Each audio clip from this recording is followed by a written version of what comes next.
Before we jump into the new episode, make sure to check out our brand new website, colossusfitness.com. It'll be the top link in this episode. You can head over there to submit a question, get our free resources, or apply for coaching. So don't miss out. Check out that brand new website. Be sure to poke around on it. We're super proud of it. There's a lot of value there. You can also learn more about how we can help you one-on-one. Grab those free resources, or like I said, submit a question for Mailbox Monday. Now into the episode.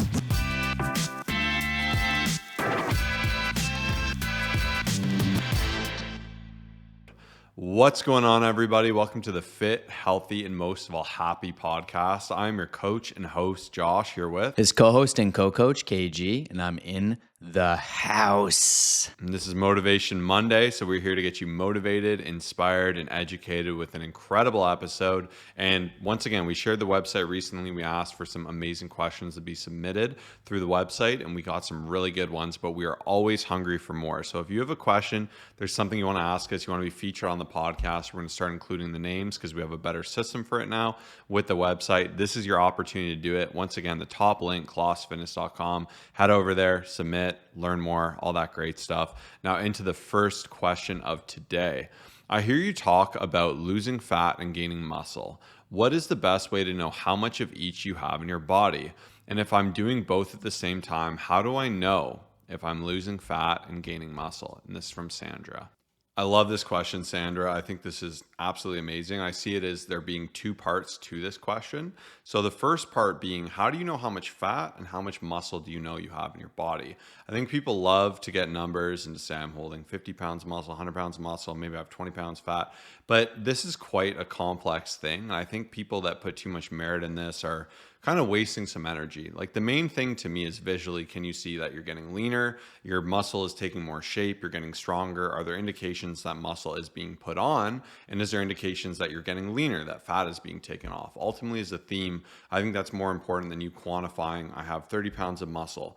Now, if you absolutely need to, there are tools that can help you do this, especially in figuring out fat. You can use things like a scale at home, which will tell your body fat, and you could try to calculate that online in kind of some crazy metrics or ask chat or something like that. It's going to be horrendously wrong. You could use calipers to get an indication of where you are at fat-wise. There's a lot of human error in the measurement. You could use things at the gym like a bod pod that will do other estimations as well. So there's different tiers. I think in terms of accuracy, the highest accuracy tool available is a DEXA scan, which we've done before. And what's cool about a DEXA scan is it won't only just tell you how much muscle you have, it'll tell you how much fat you have, as well as your bone density. So you can literally know what your bones weigh, what your fat weighs, what your muscle weighs, what your left arm weighs relative to your right arm. It's a really cool indication for you to have an understanding of where you're at. DEXA scans are not cheap. I think they're about $100 a go. So there is a cost towards it. But maybe if you're starting your journey and you want to see where you're going, you can have the opportunity to say, okay, let me get this baseline. And I love that I can look back to my DEXA scan from when I was like 20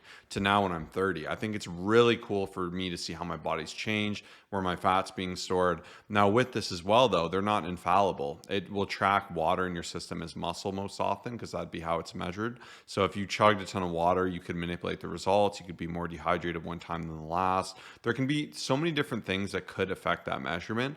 And I think people get too focused in on like the specifics of like, how much fat do I have? How much muscle do I have? When instead your best indication should be, like I said, visually, are you seeing progress?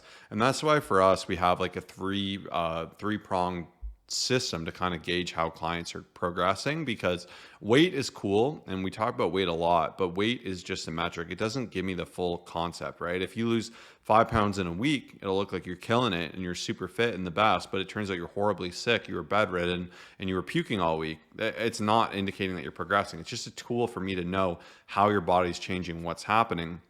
Next is measurements, because to me, if you're losing fat on your waist and you're gaining muscle in your arms, your shoulders, areas like that where you know it's actively muscle, you know you're putting on muscle while you're losing fat. So that's a really good indication. But in terms of actually quantifying it like super specifically, you would need to do something like a DEXA. But then most importantly of all, we use physique photos, and being a seasoned coach, having worked with over 5,500 people through myself as well as the company that is Colossus, where we're able to help so many people transform, I have a very good understanding of baselines of where people are body fat wise, how much they need to lose, kind of indications of whether they're putting on muscle or they're losing fat, where their strength is going. So it's harder to get those specific numbers. But once again, I wouldn't be overly concerned about it for that first question. Yeah, two things I always ask myself, like at any given point in my journey, is how do I look and how do I feel? And those are very, very important. You won't usually see me saying, you know what, like, well, what's my body fat percentage? Although I know that when I get it down a little bit lower and like a good, reasonable amount, and also maintaining my muscle, like I'm in a really good spot, right? And so, what's cool about the DEXA scan, in my personal opinion, is it does give you a really good baseline. So, for me, I've done probably, I'd say 7 or 8 of them. And then you can take photos at the time as well when you do it. And you can always use that as a reference point of, okay, here at this given point. So, for me, I may have been 15%, 176 pounds, and here are my photos. And then going forward, I still think it's good to like keep a record of it and continue to do it. That's something that we will do and we do also do. But at the same time, you can kind of use that as a baseline and see exactly where you're at. Now, another thing I will sometimes do, once again, because obviously Coach Josh and myself understanding body fat percentage, where people are at, where they hold on to it, like we can take a pretty good look and say, okay, here's roughly if I'm at 12% and someone else is, maybe has a little bit more fat to them, like they might be at 15 to 16%. That can be a good tool. So we do have like a good eye for that. And it is something to also keep in mind, as there can sometimes be different comparisons where you can use that as a tool online. But where it gets really tough, and this is what I love about the DEXA scan, is that for me personally, you might look and see my stomach, and this, the DEXA is actually showing this, could be like 18%. And then my upper body, like, which you may not notice from the photos as much, could be like 11.5 or even like 12%. And so everyone holds on to body fat in different areas. So that's why it's a little bit tougher to kind of gauge. But I'm like, you know what? If I'm happy with how my photos are looking, my measurements are good, and I'm feeling good, like that is the most important thing. So I just wanted to add that part as well. Then for the second question, if I'm doing both at the same time, so losing fat, gaining muscle, how do I know if I'm actually losing fat and gaining muscle? So we speak about this a lot. If you're bulking and you're having a lot of excess calories and maybe you're doing some cardio, you play pickleball, it's fun, right? It's easy to confuse you doing cardio with you burning fat, but this is just you adjusting your lever. That is, whether you're bulking, cutting, maintaining, right? It's your input, your output control. So if you're eating a surplus of calories, you can burn a lot of calories, but as long as you're not getting under that threshold to where you'd be losing weight, like there's a good chance what you're putting on will be muscle and fat. You won't be losing as much, especially if you're in a heavy surplus. Just the same if you're in a heavy cut and you're a very seasoned lifter, you've been lifting like 5+ years, it'll be harder for you to put on muscle in this phase. It's not to say you can't do it, and it could be done through strategic, it could be done through obviously more volume, more intensity, more intention, and this can be done. And it's just, once again, harder to quantify. But I think for a lot of people that are newer to the gym, or maybe have never had a coach, they haven't optimized their system whatsoever, this is where you have the opportunity to put on a lot of muscle while you lose a lot of fat. And to me, the best indications of that are often measurements, visual change more than anything. Because when you send me photos and then I get a new set of photos and everything looks tighter, leaner, your muscle bellies look more rounded and full, your waist is tighter, right? I can have a better indication of where you're at. I think people will just use this concept as a cop out to say, okay, I'm losing fat, the scale just hasn't moved because I put on so much muscle. And the rate at which you can lose fat versus gain muscle are vastly different. Putting on muscle is significantly harder than taking off fat, just as something to quickly do. You can burn fat quite easily, once again, be in that deficit. Putting on really good strategic muscle, unless you're like brand new to the gym, will take time. And as you become more and more experienced, it's actually really that much harder to add it in intelligently. So that's where we do things creatively, like obviously optimized programming. We'll do phasing. We'll do things like lean bulks, be in slight surpluses. I think one of the best places you can be is be a new lifter, be in a slight deficit where you're taking off fat, but be training really hard at a high intensity to where you can put on a lot of muscle. But I wouldn't get too worried and too in the weeds about the specific numbers and quantifying it the best you can. The main question is like, am I looking better? And if your goal is to achieve both of these things, like, am I doing this efficiently? If you're half in with nutrition, your training kind of sucks, like you're not going to be optimizing either factor. And if you want the most straight line path to either goal, you're better to focus on one at a time. So if you want to lose a lot of fat, you'd be better to focus heavily on losing fat. Doesn't mean you can't gain muscle, it's just it's a different phase. But if you wanted to gain a ton of muscle and strength, you likely would want to be in a bulk, assuming you're at a position where you can start one. And that's where like this planning, this phasing, it's so, so important. It gets so overlooked. And it's really important you see it through too and you complete it, because if you just kind of cut for 2 weeks and you stop and then you bulk, like you're going to be in a worse place. And I love that Josh mentioned that, because I love when I have more time with someone, because time is precious. Time allows me to do the right phasing. So if someone wants to lose, let's say 20 pounds of fat and gain 10 pounds of muscle, let's just say, it's amazing to go through that, let's just say 90-day phase where we end up just focusing, you know what, I'm just going to lose all the fat and get rid of my belly and just get to a really good point. And then I'm going to focus on the surplus. It allows you to just really focus, right? And I always say focus on one course until successful. And that's where I think sometimes people do things a bit wrong, because if you are in a point where you're like, I just really am desperate to do things both at once, typically speaking, your calories will be around maintenance, right? So if you eat 2,000 calories, you'll probably, be burning around that. And it'll be kind of like you'll be losing a little bit of fat, but then also little bits of muscle. And I think most people, and once again, Josh mentioned it really well, if you haven't done things right for many years and you're very new and you're a beginner, or some people, if they start taking steroids, so much easier to do in that case. But for most people, like the average person, they're just so much better off doing the specific phases.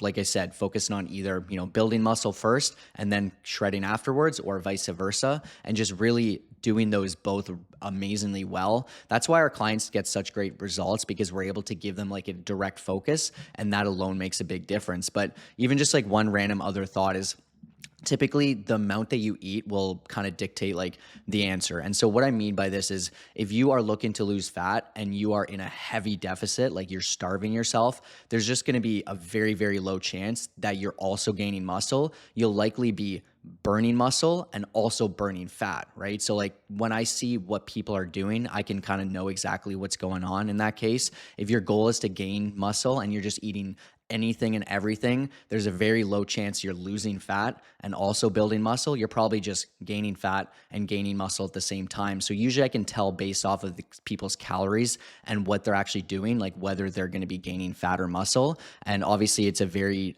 custom approach. Everyone is so different. That's why we always recommend coaching, because we can get in deep within the programming, the cardio, the training side, as well as the nutrition. And it makes such a big difference. So if you are someone who's looking to just really change your physique and have someone by your side, make sure to check out that website. Obviously, we've got some killer promos with summer coming up, and we'd love to just take the guesswork out of the process, so nothing feels complicated. You just know exactly what to do, how to do it, and you have someone by your side. All right. And now we're going to go ahead and jump into our quotes for the week. What's your quote, Kyle? My quote is quite simple, but I guess you could say complex. I was listening to a motivation video this morning, and Chris Williamson kind of popped off with like about 70 different things of like what doing the thing isn't. And I thought it was great. So let me just share my quote for today. Preparing to do the thing isn't doing the thing. Scheduling time to do the thing isn't doing the thing. Making a to-do list to do the thing isn't doing the thing. The only thing that is doing the thing is actually doing the thing. Go and do the thing. So once again, I know it sounds a little bit twisty or whatever, but honestly, the thing I gathered from that was just like, you got to do it. Like, just go do the thing, just do it. Right. And I do believe in planning. I do believe in scheduling. I do believe in talking about it. And he kind of had other examples. He was even saying like talking about it to people, like it's not actually doing it. Right. Like if you say, I'm going to start at the gym and start a diet, or if you schedule out everything out and you make an action plan and you make a to-do list and you talk to ChatGPT, like that's great. Like you're getting started and you're almost going to do it. But I would say most people stop there because they feel like they've put in so much work. They've thought about it. Their brain has spent a lot of time on it. So you kind of get that satisfaction and that high of just like, you know what? Like I feel pretty good about it, right? But just go do it. Like go to the gym. Actually do your meal prep, like actually eat the food that you've prepped. I find that most people just stop short, and I just love this quote. So whatever it is that you need to go do, just go do it. And for my quote, we're in our summer shred challenge right now, which has been fantastic. We're entering the third week, which is really, really exciting. Last week, we had a challenge to read 10 pages a day of a book. And we always like to recommend the book Atomic Habits. We think that's a phenomenal book. And essentially, it just talks about how small actions done repeatedly through through the power of compounding end up being explosive. They end up being like an atom bomb. They're massive, right? These small, tiny actions. So I went and I've started listening to that book. You can listen to it totally free on Spotify Premium. It's kind of like a fun little hack if it's something you wanted to check out. I know a lot of people listen to this podcast on Spotify. So if you're one of those people, you can listen to it free. We have no affiliation. We just think it's a good resource. So it's definitely something I recommend checking out. But he has a quote saying, "You do not rise to the level of your goals. You fall to the level of your systems." And that's James Clear. And I like this quote because I think all too often we're quick to set goals and to just say, I'm going to do all these crazy things. And we get so focused on the process or the result. And then when we do anything opposite to that process or from that result, we feel like we failed and we ignore the systems that will actively get us there. If you just say, like, I'm going to lose 20 pounds of fat, but you have no plan for it, you have no timeline, you have no structure, it just becomes a wish. Instead, when you rework that and you say, okay, I want to lose 20 pounds, so I'm going to start tracking my food. I'm going to be in a deficit. I'm going to lose 1.5 pounds a week. I'm going to begin doing my cardio. And we'll get more into this with the questions. That is my systems. That's my systems to get me that result, that goal. And instead, you can start to reshape that identity. And he speaks a lot towards like the power of identity. And one example he used that I really love, jumping ahead into my thoughts, was he said there was two people trying to quit smoking, and one person was offered a cigarette, and they said, "No, I'm trying to quit right now." And them saying "I'm trying to quit" means that they still identify themselves as a smoker who's struggling to quit. Whereas a second person said, "I don't smoke. I don't smoke. Thank you." And they've said to them, "I'm not a smoker." And it's easier for them to reach that goal of not smoking when they've changed that identity, they've created that system. And as silly as it is, little actions like that can make your process or your journey that much easier. And I'm sure you can understand the difference of those two things. So I think that's where you can start to rework your thoughts towards things as well as your systems and actually make sure they're supporting you to your results. Because when you can find little hacks like that where you psychologically believe in yourself more, where it makes it easier to do the things that are hard, like Kyle mentioned, like going to the gym, eating good food, it really takes the friction out of the journey. So instead of like setting goals and trying to rise to them, right? Instead, make sure your systems are there to kind of just prop you up and keep you from falling down. And even like for most people who end up unfortunately going back to where they were before, like I see a lot of people lose 20 pounds, they feel great, and then they still maintain like the person they were before, the one who would overeat, the one who would skip things. And, just like their systems weren't in place. Like they said, they had really short mindsets. And I see this so often where, their identity didn't change. So it's kind of like, okay, well, yes, you committed for a certain time frame, you lost some good weight. And then when you go back to the old previous you where you're like saying yes to everything and not really changing like any of your actual decisions, it's just so hard to actually succeed. So I love that. And even on that note, I really recommend if there's ever a book that has been really helpful, reread it, like do it again and again and again. And that's one of the best books that we always recommend. And I think it's probably my sixth time going through it now through like audiobooks and just different rereads. And to me, it's just such a staple instead of just trying to find something that, just for the sake of it being new. And I guess that could even relate to the gym, right? Like I know what works, so I'm going to keep doing it, right? Instead of me just being like, oh, let me try this cool Instagram exercise that someone brought up and showed. So I thought that was a great analogy I wanted to share as well. One small thing on the top of my head. So we've been doing, I wanted to say it's beach volleyball. It's supposed to be nice weather. Hasn't been nice the first 2 weeks. And anyway, so we're working our way up into the standings, top 5 out of 40 or so teams. And yesterday we had a great night. We went 5-1, and the first game that we played lost, quite bad. It was probably like 21-11 or something like that. And I just felt helpless. I just felt like at some point we are just behind so much that I was just like, I don't even know what to do anymore. Like, this is tough, right? And I started to think, I was just like, I feel like being helpless and just feeling like there's just like nothing you can do is just such a bad feeling, right? And the next game, we just started with great momentum. I had an amazing first point. Momentum carried. We were up 4-0 right away. Momentum. And then we just crushed them.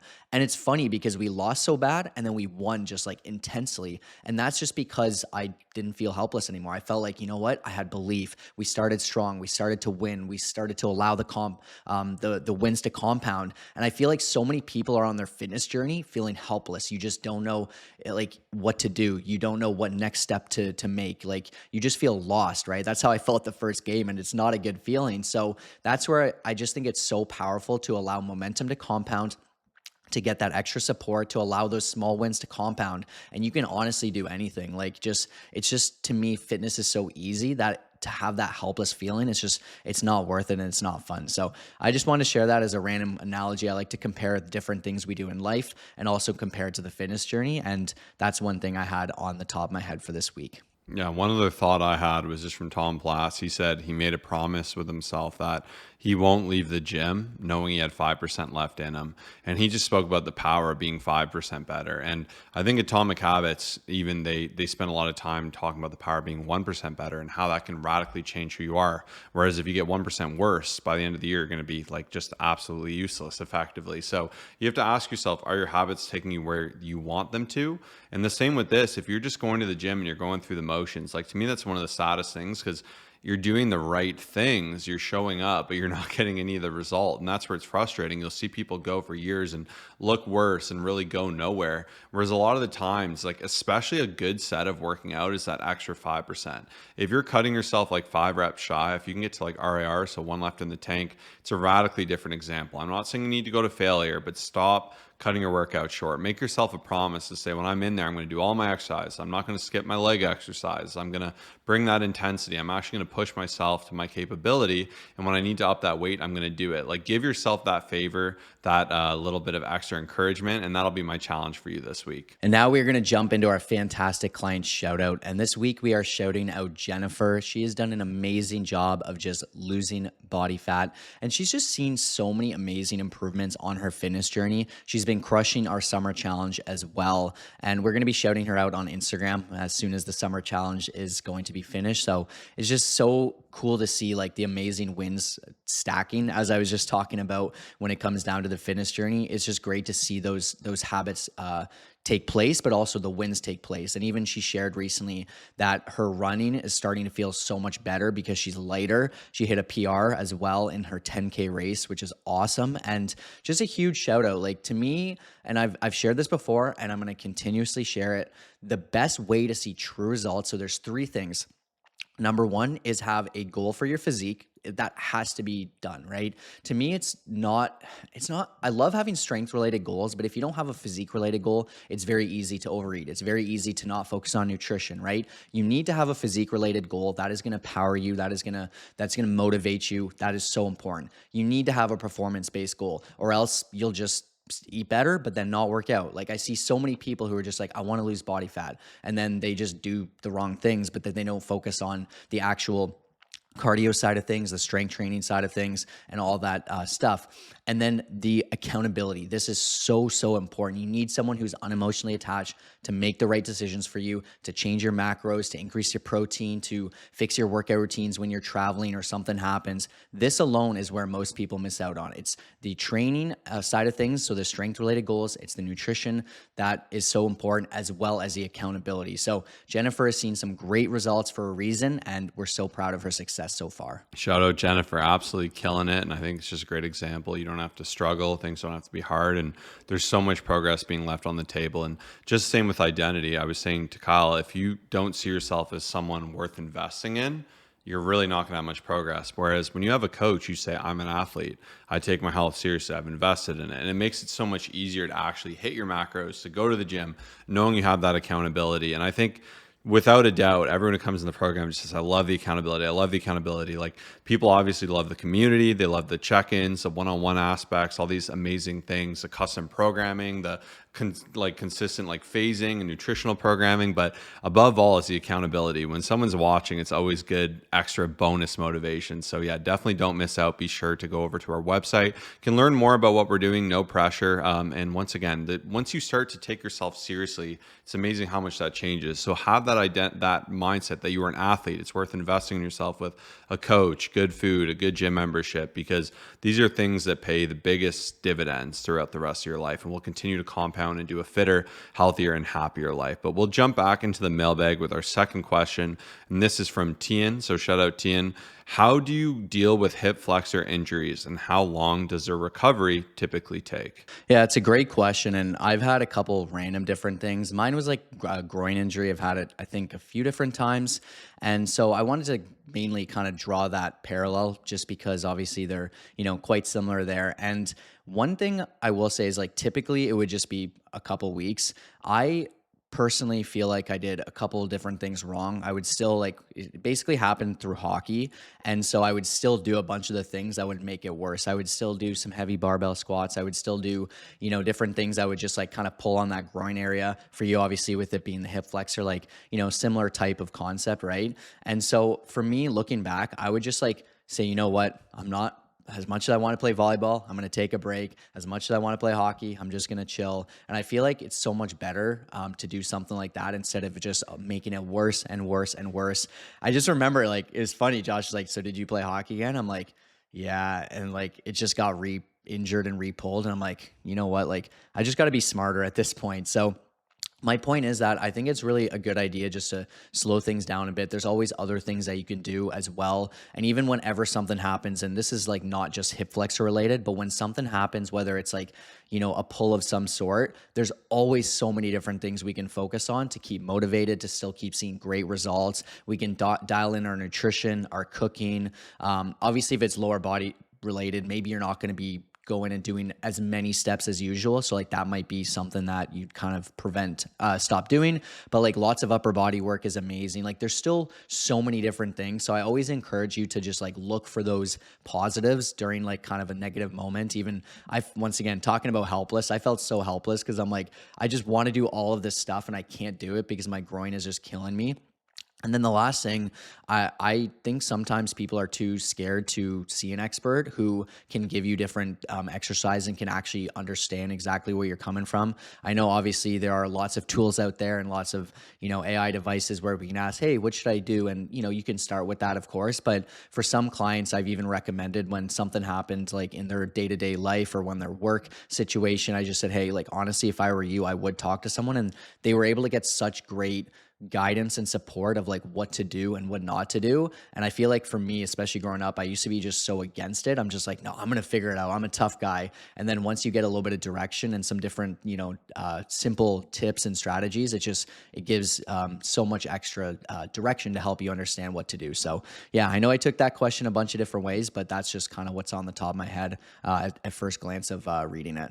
Yeah, it was funny because Kyle would keep taking like this like painkiller thing and playing volleyball, and he'd be in immense pain afterwards. And I'd be like, man, you gotta just chill a little bit here. And he'd always jump and like fall, and he kept making it worse. And then hockey in particular would just consistently re-aggravate. I'm like, you gotta take a step back. So I think in general, one of the best rules I love is like, where in life can I take one step back to take two steps forwards? It's really hard like to do the right thing and actually let yourself heal, rest, recover, or do the recovery work most importantly. But very often, like when you're dragging it on, you're just going to make it worse and you're never going to let yourself get where you need to be. That doesn't just mean you can be lazy and do nothing and say like Kyle could play no sports, stop working out and just eat potato chips.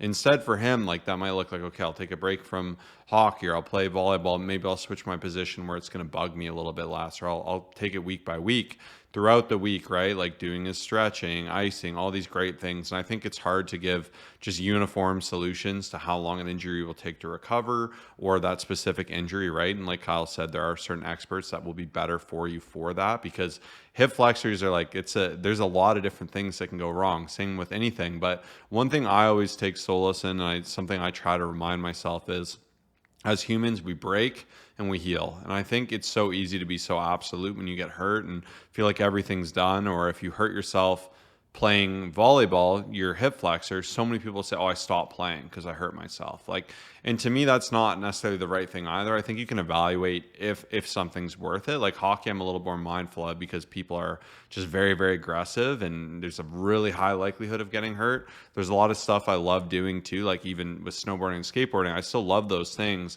but I don't do them to the same intensity I used to. Like I'm not going to jump down like a 13 set of stairs on my skateboard. So I don't really need to. Like the payoff isn't necessarily there, but I still like to do these things. And I think the second you start saying, I'm not going to do anything, and you start nursing injuries because you say, oh, I have a bad hip. You assume that identity, you stop doing everything, and then it becomes more delicate. And with healing, it's actually important you rework that thing through motion so you don't get bad scar tissue. So psychologically, you don't protect it more than you need to, so it can't work to full function. And even with my shoulder, that's where I did a lot of work. I've really worked hard to get it working. I've tried throwing with this arm, catching with this arm, hanging with this arm, stretching with this arm. Like, you don't want it just to be something where it numbs out. And early in my recovery, that was one thing they really, really stress. So it's being intelligent about it. It's also evaluating how it happened, and is there something you could do differently? Can you warm up your hips more? For me, I had one issue as well with my groin where I overstretched it, and I think I just teared it from being too extreme with my stretching. And I realized, hey, I don't need to force my stretching to 100%. Like, I can do 90%, get the same benefit. So I think it's just having those reflections and understanding that and keeping all these things in mind, because Kyle is right. Like, it was dragged out when take that step back, and now it's not a problem. I love that Josh mentioned that, because even like anytime I've had something, and once again, like he said, we break, we heal, we just keep moving forward, we learn from it. And that is so, so important. But anytime I've had something happen, I do look back and be like, okay, how can I change my programming? Like, I fall on ice and whatever happened, I'm like, how can I become more resilient? How can I become stronger? And, once again, like, things will happen. They will always happen. I don't think if we try to just make it to the point where we're like we don't do anything, what to me, what's the point of living? But if I can become resilient and strong within these things to make sure that my hips are like robust, like they're literally like unstoppable, I can use that as motivation. And that's what's so cool about the gym, is that I feel like things will happen, don't get me wrong, but if we can do the right programming and have the right approach and just like use these things as learning lessons, to me, it's so, so valuable. But the last thing I want to say, because I did talk about seeing an expert, one thing I love about experts is that it can force you to become more serious about it, right? So one thing, like, even if I saw one person, I said, you know what? I'm going to pay them what they're worth. I'm going to get some exercises. I'm going to get some protocols. I'm going to do it. And they're going to check in with me and then give me the right homework. Sometimes there can be some things where they'll be like, don't do anything for the next few weeks. But then most of them will realize, hey, you're an athlete and you like to do stuff. Like, let me give you an approach. And when I get that, I take it more seriously. I'm like, I just invested money. I invested time. I'm going to do this. Right. And that's the same with coaching. And that's where our clients get such great results, because they're like, you know what? I'm paying money for accountability, for check-ins, for support. I'm going to take this seriously, instead of just using some other system to get like free advice, and then you're never going to follow and never do the recovery protocols and never do anything. Just like coaching, it makes such a big difference. So I did want to just share that, because I know I'd mentioned it, but I just think so many people are scared to take that first step, and it really holds you accountable, because the more you pay, the more you pay attention, and that is always guaranteed. Now, into our third and final question. This is from Antonios, and that is, how would you get ultra lean for summer?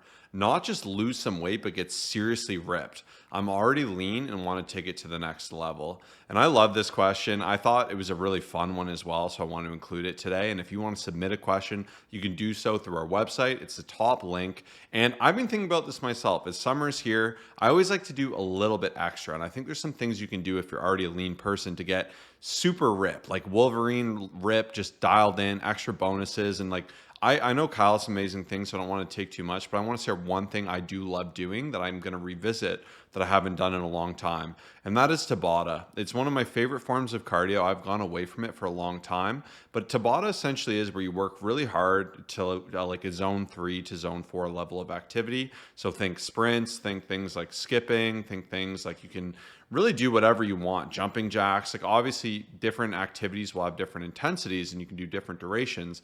But for something like skipping, often I'll do like 15 seconds, 20 seconds on to 15 to 10 seconds off. So there'll be a duration where I'm doing that activity, short break, going, break, going, break. And what's awesome about this interval style of training is in about 4 minutes, I can burn about 100 calories if I really push myself, do some intense skipping, do some intense cardio. If I do some sprints, I know Kyle used to love doing hill sprints. So we'd run up that hill, come down. So it can be HIIT, it can be Tabata. Tabata is just where you set it more in an app. And there's some free apps in the apps where like Tabata timers and stuff. But to me, is a great way to add that extra oomph of cardio, get some extra calorie burn, really get the heart rate up high in a small duration. And things like skipping to me are just a lot of fun. And in my garage, I figure, hey, this is a nice time to do it. I know the time the sun sets, I think it'd be a fun additional challenge. I've done things like some ab work, like I'll do planks into elbow ups where I'll come up and from a duration and then I'll stop. And like, this isn't going to replace my workout at all. This is just extra. These are like little bonuses. is. It's a way for me to burn more calories, to do some more cardio cals. So I'll actually program amounts for my clients. And there's more creative, unique ways to go about doing these. I also like doing extra ab training. So I do ab training in the gym. There's a video I've used forever. It's called 8-Minute Abs on YouTube. There's level 1, 2, and 3. When you do it, the one tip I have is put your tongue to the top of the roof of your mouth. It'll actually help avoid some of the neck pain from doing so many crunches. But I've always loved that because in 8 minutes you can do it. I do it in my basement. My dog and my kids jump on me, but it's kind of a fun way to add in some extra ab volume on days where I do train abs. And this is like me doing extra things, being extra lean. It's not necessarily that you need to do these, and these are only important if you have the basics nailed down. But those are just 2 fun additional things I like to do outside of the normal stuff I do, which I'm sure Kyle will jump into. Yeah, great answer by Coach Josh Antonios. I absolutely love this question as well because I know a lot of people are thinking it, right? With summer fast approaching, and we just want to become better. We want to know that our results are paying off. And for me, the biggest thing I've been asking myself, is just simply the question of how can I do everything I was doing? Because for me, before I was at an okay body fat percentage. I know once again it's not perfect, but let's just say 15%. For me to get to, let's say 11, how can I do what I've been doing and just do it better? That question to me has been just tried and true. And it works so well because before, during wintertime, I was at an average of 8,000 steps. To me, that's just not high enough.